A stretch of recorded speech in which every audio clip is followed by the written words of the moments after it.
الحمد لله رب العالمين نحمده ونستعينه ونستغفره ونؤمن به ونتوكل عليه ونعوذ بالله من شرور أنفسنا ومن سيئات أعمالنا من يهده الله فلا مضل له ومن يضلل فلا هادي له ونشهد أن لا إله إلا الله وحده لا شريك له ونشهد أن سيدنا ومولانا محمدا عبده ورسوله أرسله بالحق بشيرا ونذيرا وداعيا إلى الله بإذنه وسراجا منيرا أما بعد فقد قال الله تعالى في شأن حبيبه أعوذ بالله من الشيطان الرجيم بسم الله الرحمن الرحيم إن الله وملائكته يصلون على النبي يا أيها الذين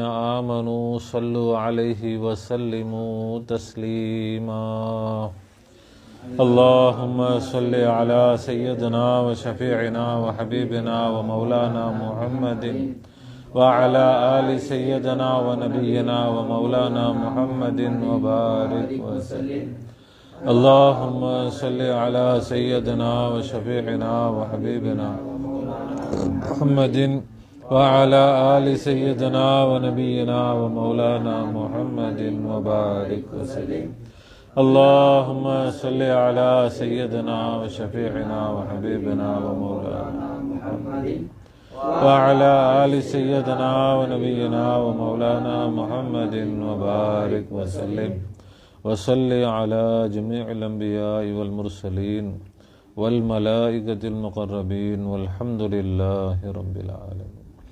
परवरदिगार आलम तेरे रहम और करम और अफ़ू और दरगुज़र का तुझे वास्ता सरकार दो आलम सल्लल्लाहु अलैहि वसल्लम का जमी पीराने सलासिल का पीर नूरी का पीर आरिफ का पीर इमदाद का वास्ता या अल्लाह हम सबको मग़फ़िरत फरमा हम सबको मग़फ़िरत फरमा हम सबको इल्म नाफ़िअ इनायत फरमा कहने सुनने समझने और उस पर अमल करने की आला सलाहियत व तौफ़ीक़ इनायत फरमा बेजाही सैयदना मुहम्मद मुस्तफ़ा सल्लल्लाहु अलैहि वसल्लम.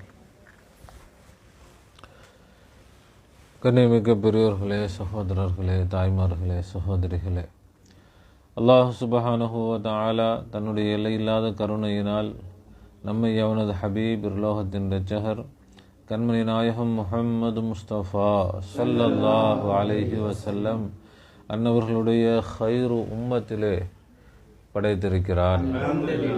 அல்ஹம்துலில்லாஹ். அதில் நமக்கு சந்தோஷத்தையும் பெருமிதத்தையும் தந்திருக்கிறான். அல்ஹம்துலில்லாஹ்.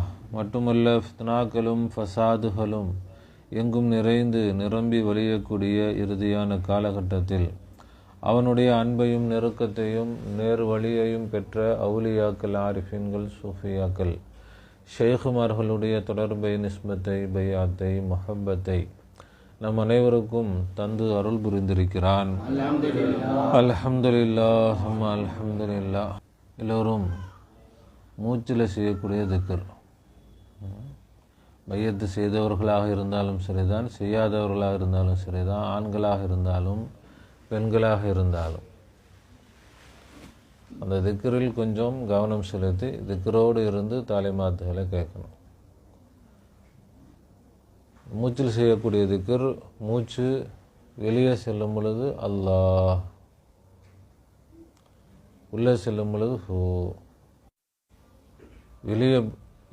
வெளியே வரும்போது அல்லாஹ், உள்ளே போகும்போது ஹூ.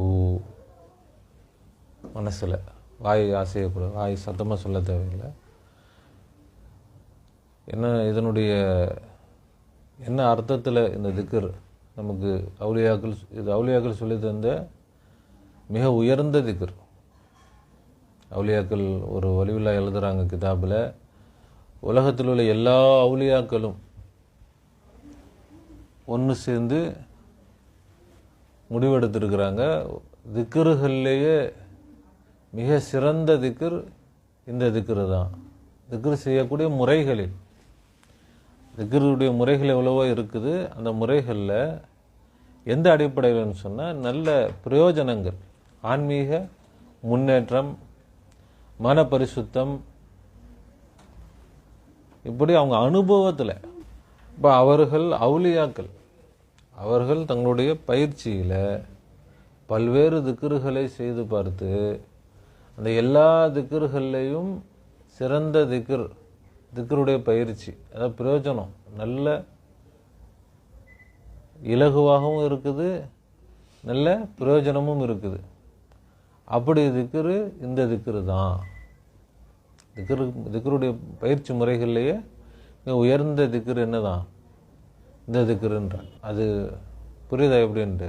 அப்போ இது பையத்து ஆனாதான் இல்லை. இப்போ நல்ல விஷயங்களை சொல்லித்தருவது கடமை. ஒரு ஆலிம், ஒரு ஷேகு மக்களுக்கு என்ன செய்யணும்? நல்ல விஷயங்களை சொல்லித்தருவது அவங்க மேலே கடமை. சொல்லித்தரப்படக்கூடிய நல்ல விஷயங்களை எடுத்துக்கொள்வது நம்முடைய கடமை. அது எந்த அஜர்த்து சொன்னாலும் சரி தான், எந்த ஷேக்கு சொன்னாலும் சரி தான், நம்முடைய கடமை தானே. அதனால் நம்ம பையத்து ஆயிருந்தால் தான் அப்படின்னு இல்லை. அப்படி ஒரு தவறான நம்ம பையத்தானா தான் நம்ம கேட்கணும், இல்லாட்டி இது இல்லை அப்படின்னு நினைக்கிறான். அப்படி இல்லை. இப்போ மூச்சு வெளியே போகும்போது அல்லாஹ் சொல்ல முடியுதா? உள்ளே போகும்போது மனசில் மூச்சை கவனிக்கணும். மூச்சு இப்போ வெளியே போகுது, டக்குன்னு வந்துடாது. அதுக்கு ஒரு கவனம் வச்சா தான் நடக்கும். சும்மா அல்லாஹூ சொல்லுங்கன்னா சொல்லிடுவோம். ஆனால் இது மூச்சோடு சேர்த்து அந்த மூச்சு வெளியே வரும்போது அல்லாஹ், உள்ளே போகும்போது ஹூ, இது நாம் கவனித்தா தான் என்ன செய்யும்? நடக்கும். இப்போ இங்கே வந்திருக்கக்கூடிய மஜ்லிஸில் வரக்கூடிய எல்லா மக்களும் இந்த திக்ரு உங்களுக்கு சொல்லித்தரப்பட்டுருச்சா? நம்ம கேட்டுட்டோமா ஒரு தடவை? வாழ்க்கை முழுவதும் நமக்கு அமல் செய்யணும். இதனால் நமக்கு என்ன கிடைக்கும்? முதல்ல நமக்கு நல்ல உடல் ஆரோக்கியம் கிடைக்கும். கரெக்டாக நம்ம அந்த கவனித்து செஞ்சோன்னு சொன்னால் நமக்கு சில பேருக்கு கொஞ்சம் கோல்டு, கொஞ்சம் ஒரு குளிர் வந்துட்டால் கூட சளி பிடிச்சிரும். ஒரு தண்ணி மாறினா சளி பிடிச்சிரும். கொஞ்சம் ஏதாவதுன்னா ஜுரம் வந்துடும். பலகீனமான உடம்பாக இருக்கும். இந்த திக்ரு செஞ்சால் அந்த பலகீனம் போய் உடல் பலமாயிரும். உடலுக்கு நல்ல ஆரோக்கியம் கிடைக்கும். அப்புறம் மனம் அமைதியாகிறோம். நமக்கு எந்த விஷயத்தை செஞ்சாலும் ஒரு ஃபோக்கஸ், ஒரு கவனமாக நமக்கு ஒரு கவனிக்கக்கூடிய தன்மை நமக்கு கிடைக்கும். அதனால தான் தாலிமுக்கு முன்னாடி ஏன் இந்த திக்ரை சரி செஞ்சுட்டு உட்காருங்கன்னு ஏன் சொல்கிறோம்னா, அப்போ தான் நமக்கு அந்த கவனிக்கக்கூடிய மைண்டு பல சிந்தனைகள், அது என்ன இது என்ன, அப்படி பல யோசனைகளில், துனியாவுடைய பல சிந்தனைகளில் நாம் இருப்போம். அந்த சிந்தனையோடு வந்திருப்போம். பல விஷயங்கள் நம்முடைய மனசை போட்டு உழப்பிட்டு இருக்கும். அப்போ இந்த திக்ரு கொஞ்சம் செய்யும் பொழுது என்ன ஆகும்? நமக்கு அந்த சிந்தனைகள் எல்லாம் கொஞ்சம் விலகி மனம் அமைதியாகி வரும். மனம் அமைதியானால் தான் கல்பில் நல்ல விஷயங்கள் என்ன செய்யும்? இறங்கும். மனசில் நல்ல விஷயங்கள் இறங்கும். இப்போ அதுக்காக தான் இந்த திக்ரு நம்ம சொல்லித்தராங்க. அல்லாஹ், இதனுடைய அர்த்தம் என்ன? எந்த அர்த்தத்தில் இது சொல்கிறாங்க? வெளியிலும் அல்லாஹ் தான் இருக்கிறான். எனக்கு வெளியேயும் யார் தான் இருக்கிறா? அல்லாஹ் தான் இருக்கிறான். எனக்கு உள்ளேயும் யார் தான் இருக்கிறா? அல்லாஹ் தான் இருக்கிறான். இந்த அர்த்தம் தான். என்னுடைய அர்த்தம் என்ன? எனக்கு வெளியேயும் அல்லாஹ், எனக்கு உள்ளேயும் அல்லாஹ். இப்போ அல்லாவை நாம் நிரப்பிக் கொள்வதற்காக, ஏற்கனவே அல்லாஹ் தான் இருக்கிறான். ஆனால் நம்முடைய மனசில் அல்லாஹ் இல்லை. நம்முடைய மனசை, நம்முடைய சிந்தனையை பொறுத்த வரைக்கும் அல்லாஹ் இருக்கிறானா வெளியே? எங்கே இருக்கிறான்? இப்போ இந்த ரூமுக்குள்ளே நாம் இருக்கிறோம். அல்லாஹ் இருக்கிறானா? இருக்கிறானா? எல்லாம் இருக்கிறானா இல்லையா? இருக்கிறானா? இருக்கிறானா? நீங்கள் என்ன சொல்ல? எல்லாம் இல்லையா? எல்லாம் இருக்கிறானா இல்லையா?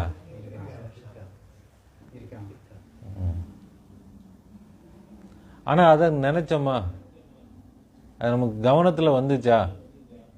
எல்லாம் இருக்கிறான்றது அதுதான் விஷயம். எல்லாம் இருக்கிறான், அவன் இருப்பான், அது அவன் இருந்தா என்ன? நாம நினைக்கிறோமா? நாம நினைத்தால் நமக்கு பிரயோஜனம். அவன் இருக்கிறதை நாம் பார்த்தால் நமக்கு அது பிரயோஜனம் தரும். அவன் இருக்கிறத நாம கவனிக்கலைன்னா அதை கொண்டு நமக்கு எந்த பிரயோஜனமும் இல்லை. நாம நினைச்சாலும் நினைக்கலனாலும் அவன் இருந்துகிட்டு தான் இருக்கிறான். ஆனால் நாம் என்ன செய்யறதில்ல, அவனை நினைக்காததுனால அவன் இல்லாதது மாதிரி. நம்மை பொறுத்த வரைக்கும் அவன் இல்லை. நம்மை பொறுத்த வரைக்கும் அவன் எங்க இல்லை? வெளியில இல்லை. வெளியில இருக்கிறான்னு நம்ம நினைக்கல, அதனால வெளியில இல்லை. சரி, உள்ள இருக்கிறானா? எனக்குள்ள அல்லாஹ் இருக்கிறானா? இருக்கிறானா? இருக்கிறானா இல்லையா? இருக்கிறான், அவன் இருக்கிறான். நாம நினைச்சோமா? நம்ம நினைக்காததுனால் அவன் இருந்தும் இல்லாததை போல. இருந்தும் அப்போ நாம நினைச்சா தான் அவன் இருப்பான், இல்லாட்டி இல்லாம போயிடுவான். அப்படியா அர்த்தம்? இல்லை. நாம நினைத்தாலும் நினைக்காவிட்டாலும் அவன் எப்படி இருக்கிறானோ அப்படி அவன் இருந்து கொண்டேதான் இருப்பான். ஆனால் அவன் இருக்கிறான் என்பதை நாம் நினைத்தால் அவனை கொண்டு நமக்கு பலம் கிடைக்கும். நாம அல்லாவை கொண்டு பலசாலிகளாக ஆகுவோம். எனக்கு அல்லாஹ் இருக்கிறான், எனக்கு யார் இருக்கிறா, அந்த தெம்பு கிடைக்கும்.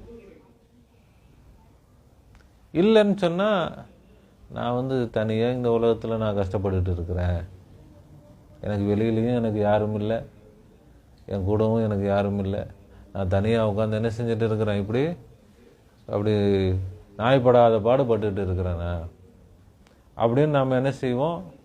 விரக்தி. விரக்தி அல்லாஹ் சொல்றான், லா இன்னஹு லா யயசுல் முஃமினூன், இன்னஹு லா யயசு மிர் ரஹ்மத்திஹி இல்லல் காஃபிரூன். அல்லாஹ்வுடைய ரஹ்மத்தை விட்டு நிராசை அடைய மாட்டார்கள் காபிர்களை தவிரன்றான். இப்போ நாம நிராசையில் தானே இருக்கிறோம். அல்லாஹ்வுடைய ரஹ்மத்து எனக்கு கிடைக்கும் அப்படின்னு நம்ம நினச்சி பார்க்குறோமா? எனக்கெல்லாம் கிடைக்குமா? கிடைச்சா லக்கு தான், எனக்கு கிடைக்கிற மாதிரி ஒன்றும் தெரியலையே. நிராசைன்னு சொன்னால் என்ன அர்த்தம்னா, அதெல்லாம் நமக்கு வர்றதுக்கெல்லாம் வாய்ப்பு இல்லைங்க, அதுதான் நிராசை. அப்படித்தானே அல்லாஹ்வுடைய ரஹ்மத்தை பற்றி நாம இல்லை, எனக்கு கண்டிப்பாக அல்லாஹ்வுடைய ரஹ்மத்து வரப்போகுது அப்படி அந்த எண்ணத்தில் இருக்கிறோம். இப்போ ஒருத்தர் சொல்கிறாரு, இது மாதிரி உங்களுக்கு நான் எதாவது செய்யணும்னு நினைக்கிறேன் அப்படின்னு சொல்கிறாரு. அப்போது அவரை பார்க்குறோம், நமக்கு நல்ல என்ன, அவர் நம்பிக்கையான ஆள், சொல்ல காப்பாற்றுறவர். அப்போ உடனே நமக்கு நம்பிக்கை வந்துடும், அவர் என்னது என்னமோ நல்லா சிறப்பாக செய்ய போகிறாரு அப்படின்னு நம்ம என்ன செய்வோம்? இன்னொருத்தர் இருக்கிற அவர் இப்படி பேசுனா அந்த பக்கம் போயிட்டானா முடிஞ்சு போச்சு கதை. அதெல்லாம் அப்படி காற்றுல எழுதுனது மாதிரி. அவர் சொல்கிறாரு, நான் உனக்கு பெருசாக செய்கிறேன்ப்பா, பயங்கரமாக உனக்கு செய்கிறேன்ப்பா அப்படின்றார். அப்போ நாம் அது நினச்சிட்டே இருப்போம், இந்த காலம் இந்த காலம் விட்டுட்டு போயிட்டே இருப்போம். இதுக்கு பேர் என்னது? இதுதான் நிராசை. நிராசை, நம்பிக்கைக்கும் நிராசைக்கும் என்ன வித்தியாசம்? சொல்றாரு, சரி, மனசுல அந்த மனசுல இருந்துச்சுன்னா நம்பிக்கை. இந்த காலை வாங்கி இந்த காலை விட்டுட்டு போனோம்னா அதுக்கு பேர் என்னது? நிராசை. சும்மா பேச்சுங்க, வெறும் பேச்சு, அவ்வளவுதான், ஒன்றும் இல்லை. அப்ப அது மாதிரி அல்லாஹ் எனக்கு ரஹ்மத்து செய்வான்னு மனசுல இருந்தால் நம்பிக்கை. இல்லைன்னு சொன்னா யாருக்கு இருக்கு இப்போ நம்பிக்கை மனசுல? அல்லாஹ் எனக்கு ரஹ்மத் செய்வான்ட்டு அவன் எங்க செய்ய போறான்? நான் தான் முட்டி மோதி எதையாவது உலகத்துல எதையாவது பிடிச்சி ஆகணும். அதுதானே நம்ம கவனத்துல இருக்குது. அல்லாஹ் எனக்கு கொடுக்க போறான், அல்லாஹ் எனக்கு ரஹ்மத் செய்ய போறான். பெரிய ஆளு, நிறைய கஜானா வச்சிருக்கிறான், நிறைய பொக்கிஷங்களை வச்சிருக்கிறான், உலகத்தையே தான் கையில் வச்சிருக்கிறான். அவன் எனக்கு நல்ல சிறப்பாக செய்வான். அப்படி ஒரு லேசான எண்ணம் நம்ம கல்வியில் ஏதாவது இருக்குதா? மனசில் அது இருந்துக்கிட்டு இருக்குதா? எதோ அதுக்குலாம் வாய்ப்பே கிடையாதுங்க. அப்படிலாம் யோசிச்சுட்டுலாம் உட்காரக்கூடாதுங்க. அப்போ நமக்கு என்ன இல்லை அல்லாஹ்வின் மீது? அவ்வளோதான். அல்லாஹ் இருக்கிறான், அவன் ஒருத்தன் தான். அவன் ஒருத்தனா இருந்து நமக்கு என்ன? இப்போ அவன் நமக்கு கொடுப்பான் நம்பிக்கை இருந்தா தான் அவனுக்கும் நமக்கு என்னது கனெக்ஷன். இல்லைன்னா அவன் பாட்டுக்கு வேலையை பார்த்துட்டு இருக்கான், நான் பாட்டுக்கு வேலையை பார்த்துட்டு இருக்கிறேன். அவனுக்கு எனக்கும் எந்த தொடர்பும் இல்லை. அவ்வளோதான். அப்போ அல்லாஹ் தஆலா அவன்தான் வெளியிலும் இருக்கிறான், அவன்தான் உள்ளிலும் இருக்கிறான். இதுதான் இந்த திக்ருடைய அர்த்தம்.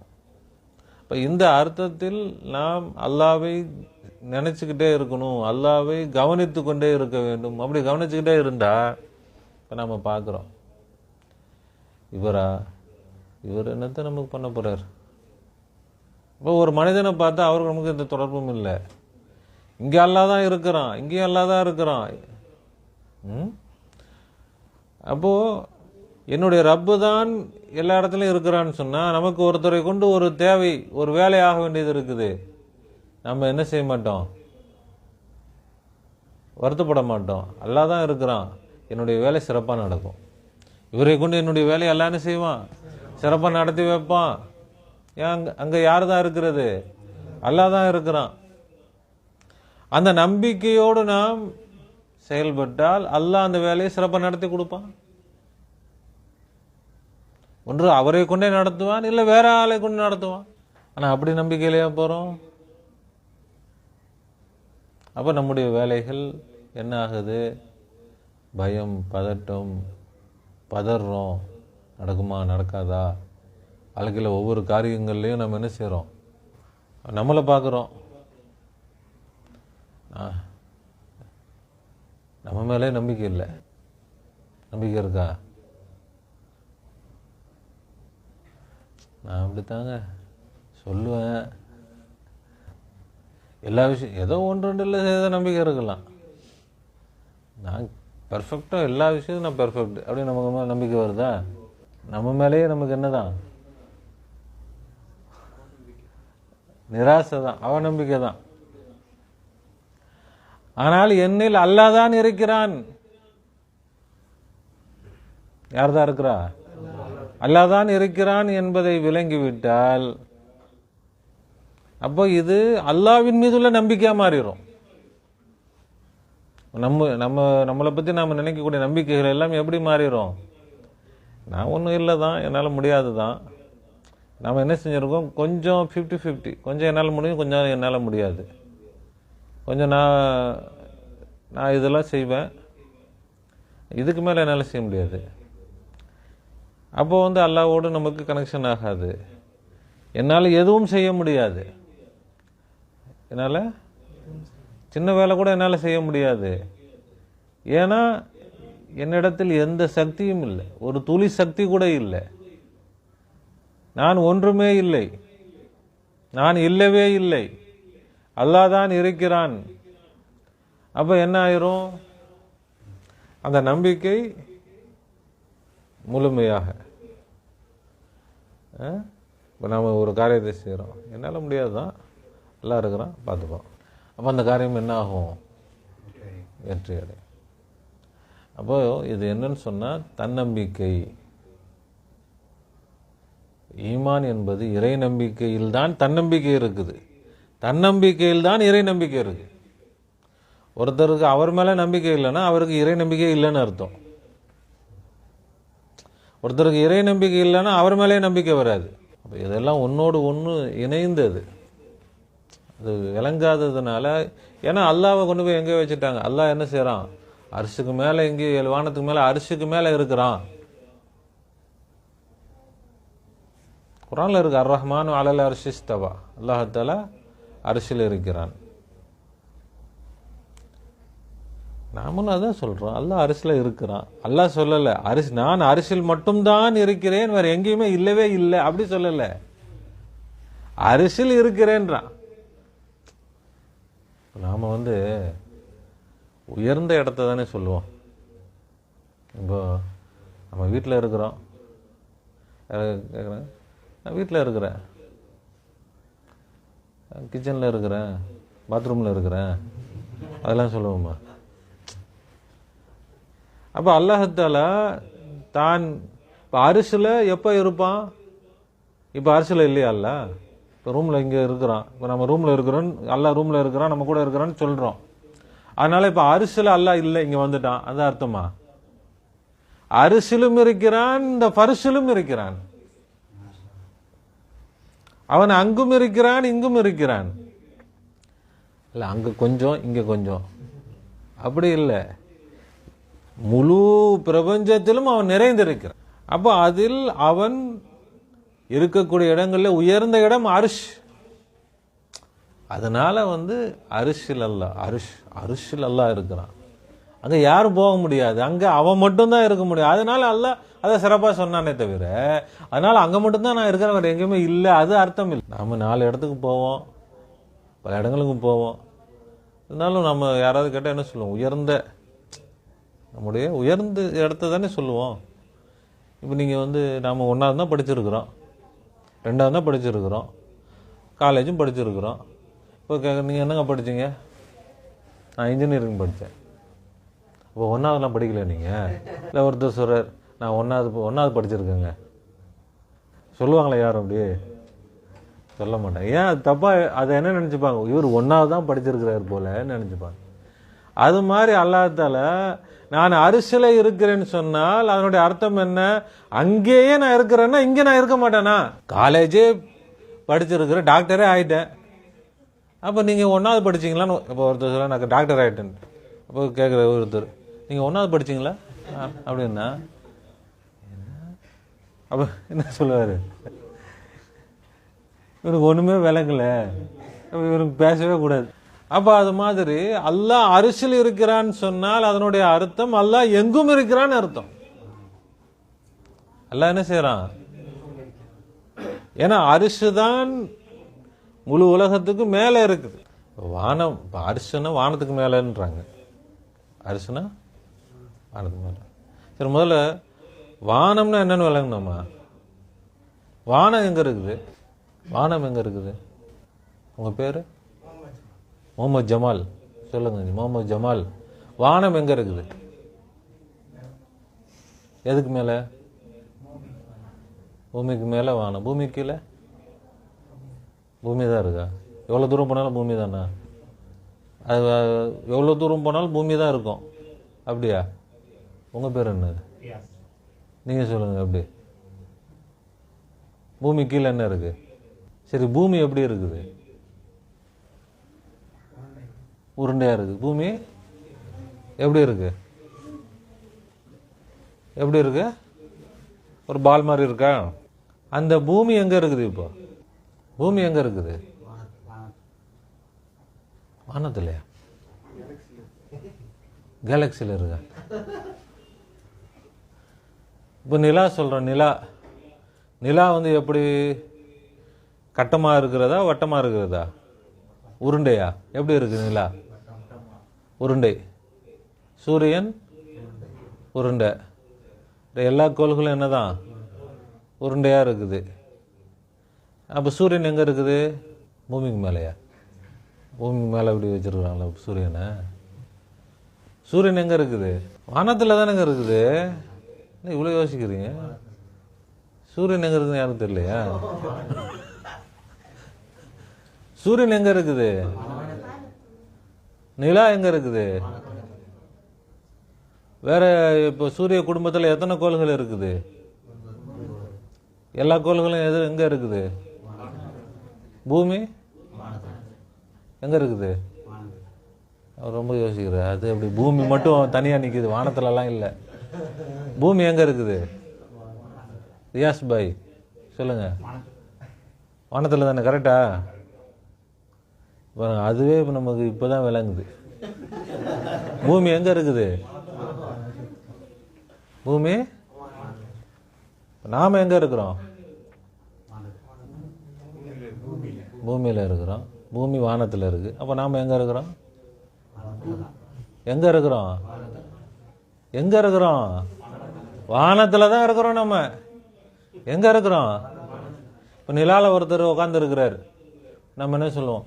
பா, நிலாவில் உட்காந்துருக்க, வானத்தில் உட்காந்துருக்க சொல்ல மாட்டோமா? நிலாவில் இருக்கிறவர் பார்த்து நாம என்ன சொல்லுவோம்? இந்த பூமியில இருந்து பார்த்து வானத்தில் இருக்கான்னு சொல்லுவோமா இல்லையா? இப்போ நிலாவில் இருக்கிறவருக்கு நாம இப்போ இங்க எங்க இருக்கிறோம்? வானத்துல தான் இருக்கிறோம். இப்போ வானம்னா என்னது? எதில் இந்த சூரியன், பூமி, சந்திரன் எல்லாம் இருக்குதோ அதான் என்னது? அதானே வானம். இப்போ பூமிக்கு மேலே வானம், பூமிக்கு கீழே கீழே என்னது சொல்லுங்க? ரொம்ப தயங்க, புரியுதா இல்லையா? கீழே என்னது? எந்த டீச்சருக்கும் தெரியாது. ஸ்கூல்ல போய் கேட்டீங்கன்னா யாருக்கும் புரியாது. யாராவது சொல்லி கொடுத்தாங்களா பூமிக்கு கீழே வானம் இருக்குன்ட்டு? சொல்லி கொடுத்தாங்களா? மேலதான் வானம்னு சொல்லி கொடுத்தாங்க. கீழே என்னதான் இருக்குது? தண்ணி இருக்குது. எல்லாம் சேர்ந்தா பூமி. தண்ணியே பூமி தான். பூமியில தான் தண்ணி இருக்கு. பூமியை விட்டு வெளியே போயிட்டா என்ன கிடையாது? தண்ணி இல்லை, காத்து இல்லை, ஒண்ணுமே இல்லை. இப்போ பூமி எங்க இருக்குது? வானத்துல இருக்குது. டக்கு டக்குன்னு சொல்லணும். என்ன ரொம்ப யோசிக்கிறீங்களா? நாங்க போய் எங்க பார்க்கவே இல்லை அப்படின்னு சொல்றீங்களா? எங்க இருக்குது பூமி? வானத்துல இருக்குது. பூமிக்கு மேல என்ன இருக்குது? பூமி கீழே என்ன இருக்குது? கரெக்டா? சரி, நான் அஜித் விட மாட்டாரு, அதனால அப்படியா? இல்லை கரெக்டு தானே? புரியுதா இல்லையா? பூமிக்கு சைடில், ரைட்ல, லெஃப்ட்ல, ஃப்ரண்ட்ல, பேக்ல, எப்படி போனாலும் என்னதான்? வானம். இப்போ வானம் எங்க இருக்குது? மேல இல்ல வானம். வானம் எங்க இருக்குது? சுத்தி இருக்குது. வானம் எங்க இருக்குது? அப்ப 7 வானங்கள். 7 வானங்களுக்கு அப்பால் அரிசி இருக்குது. அப்ப அரிசி எப்படி இருக்குது? எப்படி இருக்கும்? வானம் எப்படி இருக்கும்? சுத்தி தானே இருக்கும். அப்போ 7 வானங்கள், அது மாதிரி 7 வானங்கள். அப்போ அந்த 7 வானத்துக்கு மேல என்ன இருக்குது? அரிசி இருக்கு. அரிசி எப்படி இருக்கும்? அப்ப அரிசிதான் எல்லை. அரிசிதான் அந்த எல்லைக்கு, அந்த எல்லையிலே நான் இருப்பவன் அல்ல. இங்க இருந்து நிலாவுக்கு போக முடியல, போய் சொல்லிட்டு தெரியறான். சரி, அது வேற. அடுத்து அந்த பிரச்சனை அடுத்து வச்சுக்கலாம். அது இங்க பேச வேணாம். ஏன்னா சரி, நிலாவுக்கு போயிட்டானே வச்சுப்போம். சூரியனுக்கு போயிருக்காங்களா? சரி, அது இதா இருக்கு, போக முடியல. சரி, செவ்வாய்க்கு மனுஷன் போயிருக்கிறானா? போக முடியல. இப்போ இங்க இருக்கிற இந்த சூரிய குடும்பத்தில் உள்ள இந்த ஒரு கோள்களுக்கே போக முடியலன்னா, இதெல்லாம் முதல் வானம். இது எல்லாமே என்னதான்? முதல் வானம் தான். எல்லா நட்சத்திரங்களும் முதல் வானம் தான். அல்லாஹ் சொல்றான், ஜய்யன்னா ஸமா துன்யா, இந்த உலகத்துடைய வானத்தை நட்சத்திரங்களை கொண்டு நாம் அலங்கரித்திருக்கிறோம்ன்றான். அப்ப இது எல்லா நட்சத்திரங்களும், இந்த முழு பிரபஞ்சமும் சேர்ந்து முதல் வானம் தான். அதை தாண்டி தான் 2வது வானம்ன்றது இருக்குது. அது அதுக்கடுத்து உள்ளது. அப்ப வானம் என்பது எப்படி இருக்குது? சுத்தி இருக்கிறது. அப்படி அதை சுற்றி அதுக்கு மேல 2வது வானம். அப்ப 2வது வானம்னா அது எப்படி இருக்கும்? அதை சுத்தி இருக்கும். 3வது வானம் அதுக்கு மேல இருக்கும். அப்ப அப்படி ஒரு 7 வானங்கள், அதை தாண்டி அனைத்தையும் தாண்டி இருப்பது தான் என்னது? அரிசி. அப்ப அரிசி எப்படி இருக்குது? அப்ப அனைத்தையும் சூழ்ந்து இருக்கக்கூடியதுதான் அரிஷு. அந்த அரிஷில் யார் இருக்கிறா? அரிஷில் அல்லாஹ் இருக்கிறான் என்று சொன்னால் அல்லாஹ் சுத்தி இருக்கிறான்னு அர்த்தம். அல்லாஹ் எப்படி இருக்கிறான்? இங்க இருக்கிறதே போக முடியாது, அங்க நான் இருக்கிறேன்றான் அல்லாஹ். நான் எங்க இருக்கிறேன்? நீ இங்கேயே வர முடியாது, நான் அங்க இருக்கிறேன், அதுவரை நான் இருக்கிறேன்றான். நான் அங்க மட்டும் இருக்கிறேன் அந்த அர்த்தம் இல்ல. இருக்கிறதுல உயர்ந்த இடம், அந்த இடத்துலயே நான் இருக்கிறேன். இங்க நான் இல்லை நீ நினைச்சுக்கிட்டு இருக்கிறியே, இங்க உன் கூட நான் இருப்பதை நீ மறந்துட்டு வாழ்ந்துட்டு இருக்கிறியே, அதை தான் அல்லாஹ் என்ன செய்றான்? கண்டிக்கிறான். அப்ப அல்லாஹ் தஆலா அவன் இல்லாத இடமே இல்லை. அல்லாஹ் இல்லாத இடமே இல்லை. இடமே அல்லாஹ்வில் தான் இருக்கிறது. இடமே யார்கிட்ட தான் இருக்குது? அல்லாஹ்ட்ட தான் இருக்கு. அப்ப அல்லாஹ்வை நாம் மறந்து வாழ்வதுதான் நம்முடைய வாழ்க்கையில் எல்லா பலகீனங்கள், நம்முடைய தோல்விகள், இதுக்கு காரணம் அல்லாஹ்வை மறந்து வாழ்வது. அல்லாஹ்வை விளங்கி அல்லாஹ்வை புரிந்து, இப்போ நான் மனுஷன்றதே நம்ம விளங்கலைன்னா சொல்லுவாங்களே, உன் பலமே உனக்கு தெரியலப்பா, உன் பலம் தெரிஞ்சா நீ இப்படி இருக்க மாட்ட, அதானே? அப்போ ஒருத்தன் அவனுடைய பலம் தெரியலன்னா அவன் சாதிக்க முடியுமா? வெற்றி பெற முடியுமா? அப்போ ஒருவர் வெற்றி பெற வேண்டுமானால் முதல்ல அவருடைய பலம் அவருக்கு தெரியணும், அவர் மீது அவருக்கு நம்பிக்கை வரணும், தன்னம்பிக்கை இருக்கணும். தன்னம்பிக்கை எல்லாம் வெற்றி பெற முடியும் அப்படின்னு யாரும் சொல்ல முடியுமா? எல்லாம் என்ன சொல்றாங்க? வெற்றி பெற வேண்டுமானால் தன்னம்பிக்கை வேண்டும், தன்னம்பிக்கை வேண்டும். அப்ப தன்னம்பிக்கை அதுதான் இறை நம்பிக்கை, அதுதான் பலம். அதை கொண்டுதான் நாம் என்ன செய்ய முடியும்? நம்முடைய வாழ்க்கையில் சாதிக்க முடியும். இல்லைன்னு சொன்னா நம்மளால என்ன செய்ய முடியாது? வெற்றி பெற முடியாது.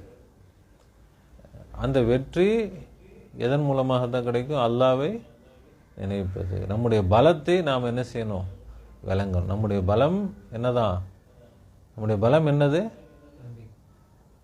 அல்லாஹ். நம்முடைய பலம் என்ன? அல்லாஹ். அது என்ன பலம்? என்னோடு அவன் இருக்கிறான், நான் தனியா இல்லை. நான் எப்படி இல்லை? நான் தனியாக இல்லை. என்னோடு யார் இருக்கிறா? என்னுடைய ரப்பு அல்லாஹ் என்னோடு இருந்து கொண்டிருக்கிறான். எனக்கு பலகீனம் இருக்குது, அவனுக்கு பலகீனம் இல்லை. எனக்கு வயசாகுது, அவனுக்கு வயசாகலை. எனக்கு குறைகள் இருக்கு, அவனுக்கு எந்த குறையும் இல்லை.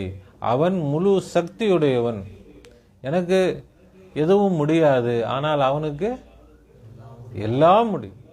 அவனால் முடியாதது எதுவும் இல்லை. அப்படிப்பட்டவன் எங்க இருக்கிறான்? என்னோடு இருக்கிறான். அவனை கொண்டுதான் நான் வாழ்ந்து கொண்டிருக்கிறேன். யாரை கொண்டு வாழ்ந்துகிட்டு இருக்கிறேன்? அவ்வளோ பவர்ஃபுல்லான ஒரு சக்தி நமக்குள்ள இருக்குதுன்னு சொன்னா அது எவ்வளவு பெரிய விஷயம். பயங்கரமான சக்தி, பிரம்மாண்டமான சக்தி எங்க இருக்குது? அணுகுண்டு என்ன செய்யும்? ஒரு நாட்டையே அழிச்சிரும். அவ்வளவு சக்தி வாய்ந்தது. ஆனால் அது சின்ன அணுவில் தான் இருக்குது. என்ன சொல்லுவாங்க? இந்த சின்ன அணுவுக்குள் மிகப்பெரிய ஆற்றல் இருக்குது. அப்போ நாம் நினச்சிக்கோம், நான் ஒரு சின்ன ஒரு மனுஷன், ஆனால் எனக்குள் மிக பெரும் ஆற்றல் உள்ள அல்லாஹ் இருந்து கொண்டு இருக்கிறான். அப்போ அவனை நாம் என்ன செய்யணும்? ஆக்சஸ் பண்ண தெரியணும். தமிழில் என்ன சொல்றது?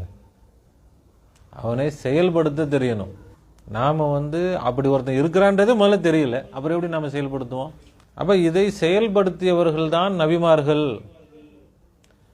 அதை செயல்படுத்தியவர்கள் தான் வலிமார்கள். ஆனால் அவங்க நபிமார்களாக வலிமார்களாக இறைவனை அடைந்தவர்களாக ஆனாங்க. ஏற்கனவே இறைவன் இருக்கிறான், ஆனால் அவனை நம்மால் என்ன செய்ய முடியல? தொட முடியவில்லை. நாம் அவனை நினைக்கவே இல்லை. இது ரொம்ப இலகுவான வேலை தான், ரொம்ப கஷ்டமான வேலை இல்லை. ஏற்கனவே எல்லா வேலையும் முடிஞ்சு போச்சு. நமக்கு என்னன்னா அது தெரியவே இல்லை. கையில் நெய்யை வச்சுக்கிட்டு வெண்ணெயை வச்சுக்கிட்டு நெய் கலைகிறன்ற மாதிரி வெண்ணெய் இல்லை, நெய்யே இருக்குது. நெய்யையே வச்சுக்கிட்டு நெய்யேன்னு சுற்றிட்டு திரிகிற மாதிரி நாம் என்ன செஞ்சுட்டு இருக்கிறோம்? அல்லாவை மறந்து வாழ்ந்துக்கிட்டு இருக்கோம். அல்லாவை அடைந்து அல்லாவை நாம் பிடித்துக்கிட்டோம் சொன்னால் உலகத்தில்னு இல்லை, நம்ம அதுக்கு பிறகு நமக்கு நம்முடைய வாழ்க்கையே வேறு உயர்ந்த நிலைக்கு மாறிடும். நமக்கு எதுவும் தேவையில்லை. அல்லாவை அடைந்தவர்களுக்கு சாப்பாடு தேவையில்லை, தண்ணி தேவையில்லை, காற்று தேவையில்லை, எதுவும் தேவையில்லை. யார் போதும்? அதான் அல்லாஹ் கேட்குறான், அலைஸல்லாஹு பி காஃபின் அபுதா, அல்லாவின் அடிமைக்கு அல்லாஹ் போதாதா? அல்லாஹ் போதவில்லையா? அல்லாஹ் கேட்குறான். நான் இருக்கிறேனே, அதுக்கு பிறகு நீ என்ன ஓடிட்டு இருக்கிற அது இதுன்ட்டு ஏன் ஓடுறான்? அவன் இருக்கிறான்றது விளங்கலை. அதனால் அவன் ஒருத்தன் வீடு இருக்கு, அவன் வீட்டுக்கு கீழேயே பல கோடி ரூபாய் மதிப்புள்ள பொக்கிஷம் புதைஞ்சு கிடக்குது. தெரியல, புதையல். அது மட்டும் அவன் எடுத்துட்டான்னு சொன்னால் அந்த நாட்டிலே அவன் தான் கோடீஸ்வரன். ஆனால் தெரியல. அந்த தெரியாத ஒரு காரணத்தினால அவன் இப்போ என்னது? பிச்சைக்காரன். அவன் இப்போ கஷ்டப்படுறான், காசு பணத்துக்கு கஷ்டப்படுறான், ஒவ்வொரு வேலைக்கும் ஒவ்வொரு வேலை சோத்துக்கும் கஷ்டப்படுறான். என்னைக்கு அது தெரிந்து விட்டதோ, தெரிஞ்சிடுச்சு, அது வீட்டுக்கு கீழே பயங்கரமான பல கோடி ரூபாய், 1000 கோடி மதிப்புள்ள புதையல் புதைஞ்சிருக்குது. அவ்வளோதான். அது தெரிகிறதுக்கு முன்னாடி வரைக்கும் முன்னாடி இருந்த மனிதன், தெரிஞ்சதுக்கு பிறகு இருக்கக்கூடிய மனிதன் ஒரே ஆளா? இப்போ என்னாச்சு? கையில் இன்னும் வரல. இப்போ வந்தது என்னதான்?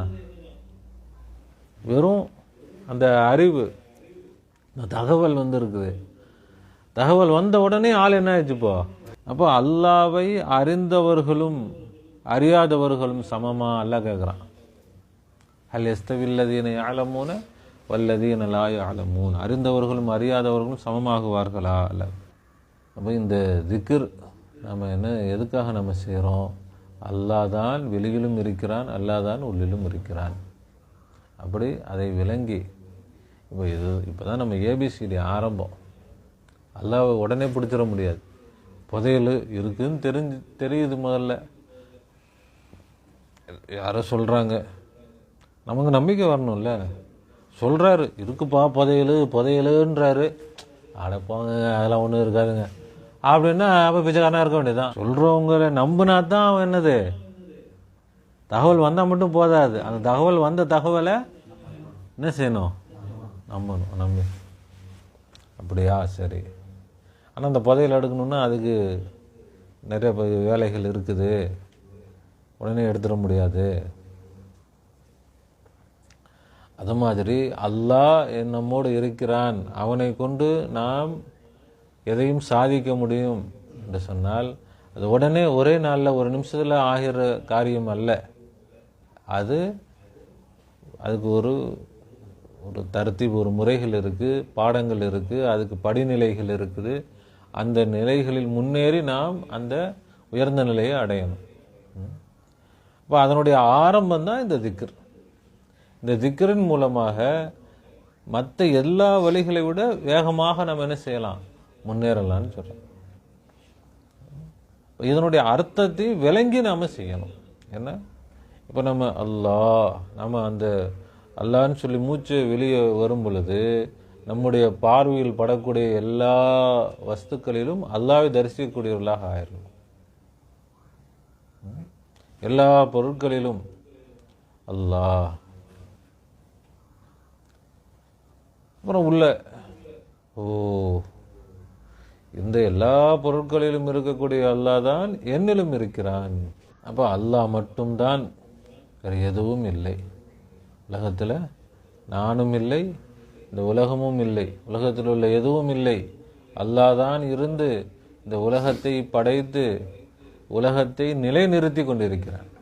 இந்த உலகத்தை பிடித்து நிறுத்தி கொண்டிருப்பது யாரு தான்? அல்லாஹ். அவன் விட்டுவிட்டால் இந்த உலகம் காணாமல் போய்விடும், நான் காணாமல் போய்விடுவேன். அவன்தான் இந்த உலகம் அழிந்து விடாமல் நிறுத்தி கொண்டிருக்கிறான். அந்த விளக்கத்தோடு நாம் அல்லாஹ் அல்லாஹ் அப்படியே நாம் திக்ர் செய்யணும். அல்லாஹ் தஆலா தௌஃபீக் செய்வானாக. அல்லாஹ்வுடைய ஈமானை அல்லாஹ் நமக்கு பலப்படுத்துவானாக.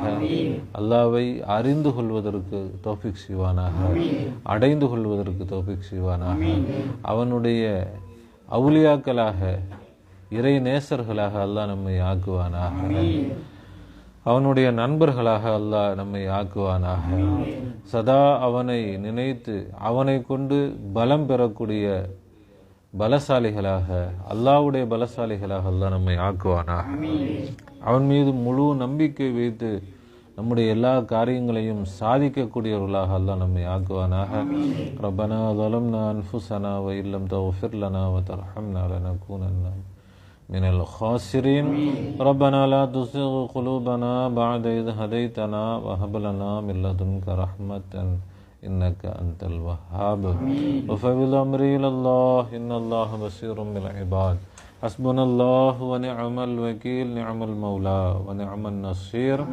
غفرانك ربنا وإليك المصير. آمين آمين برحمتك يا أرحم الراحمين. صلى الله على محمد صلى الله عليه وسلم. صلى الله على محمد صلى الله عليه وسلم. صلى الله على محمد يا ربي صل عليه وسلم. السلام عليكم ورحمة الله وبركاته.